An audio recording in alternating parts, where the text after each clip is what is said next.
ہمارے علماء کرام بہت اہم ہیں. کسی بھی معاشرے میں علماء کا ایک مقام ہوتا ہے، ایک مرتبہ، ان کی عزت، لیکن نہ ان کی سیکیورٹی ہے، نہ ان کی حفاظت کا کوئی مطلب یقینی بنائے جانے کی کوشش ہے. اتنے بغیر سیکیورٹی کے ایسے لوگوں کو ہمارے یہاں پروٹوکول دیا جاتا ہے جن کا معاشرے میں کوئی مقام بھی نہیں، مطلب چودھری ٹائپ کے ہوتے ہیں، حکومتی سیکیورٹی لے کے عیاشی کرے.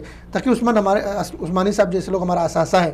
تو اس کے بعد علماء کرام کے سیکیورٹی کو سخت نہیں کرنی چاہیے؟ بالکل سخت تو اس سے پہلے کرنا چاہیے، کیونکہ علماء کرام اور پھر بالخصوص وہ علماء کرام جو پاکستان کے ساتھ کھڑے ہوئے ہیں، جو پیغام پاکستان پر دستخط کرتے ہیں، جو یہ کہتے ہیں کہ پاکستان سے منافرت ختم ہونی چاہیے، جو رواداری کے مظاہرہ کرتے ہیں، ایسے علماء کرام بہت زیادہ ہیں.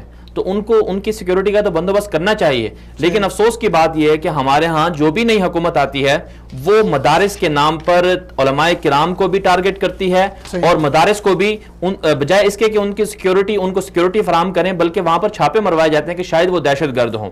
ٹھیک ہے، ایسا ہو سکتا ہے کہ بہت سے کچھ لوگ ہوں گے جو مدرسے میں آ کے پڑھ کے گئے ہوں گے، دہشت گردی میں ملوث پائے گئے، وہ چند ایک لوگ ہوں گے، وہ ہر جگہ ہوتے ہیں، یونیورسٹیوں میں بھی ہوتے ہیں. تو اس کا مطلب یہ تو نہیں ہوتا کہ آپ سارے کے سارے مدارس کو ٹارگٹ کر دیں، علماء کرام کو ٹارگٹ کریں.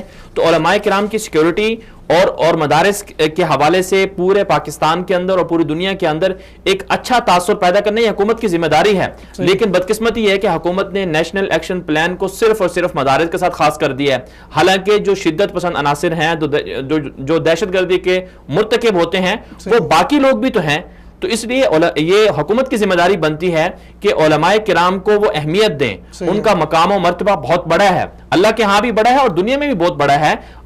علماء کرام جو ہیں یہ ایک پورے معاشرے کی، پوری سوسائٹی کی ایک پہچان ہے، ایک مرکز ہیں. یہ لوگ، ان کے پاس مسجد ہے، ان کے پاس مدارس ہیں، اور ان کے پاس قرآن و سنت کا علم ہے. اس لیے ایسے لوگوں کا احترام کرنا چاہیے اور ان کو سیکیورٹی فراہم کرنی چاہیے تاکہ اس طرح کے واقعات نہ ہوں.